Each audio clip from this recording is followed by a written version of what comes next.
အားလုံးပဲမင်္ဂလာညာချမ်းလေးဖြစ်ကြပါစေလို့မဟာဗမာချင်းကျော်လေးမှာဆုမကောင်းတောင်းပေးလိုက်ပါတယ်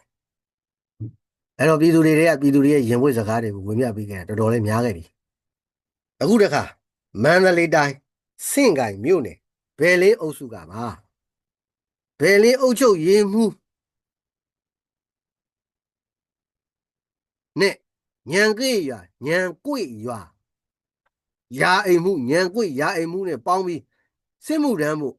လူမခေါ်ပဲလစီငွေတောင်းနေပါတယ်ငလင်ဘေးနဲ့ပတ်သက်ပြီးလဲပေါင်းပြီးသူတို့ပေးကျင်သူတွေပေးနေပါတယ်ဘယ်လေးအုပ်ချုပ်ရေးမှုဦးဝင်းမောင်ညံကွေရာအိမ်မှုဦးထွန်းကိုတဲ့စစ်မှုထမ်းရမယ်ငွေမပေးလျင်ငလင်ထောက်ပံ့ပစ္စည်းမပေးဟုချိန်ချောက်ထားပါသည်အထက်လူကြီးများသိရှိအောင်အကျိုးတော်ဆောင်ပြီးပြောပေးစေခြင်းပါသည်အုပ်ချုပ်ရေးမှုနဲ့ပေါင်းပြီးငလင်တံမခံရပဲနိုင်ငံတော်ဘဏ်အလွဲသုံးစားယူနေပါသည်တဲ့အကျင့်ပြတ်လူသားချင်းမစာနာမှုများလှုပ်ဆောင်နေပါတယ်တဲ့ကဲဒါဆိုလို့ဒီသတင်းရလည်းပဲနော်မန္တလေးတိုင်းစင့်ကိုင်မြို့နယ်နော်ဒီထဲမှာရှိတဲ့အုပ်ချုပ်ရေးမှုနဲ့နော်ယာယီမှုတွေရဲ့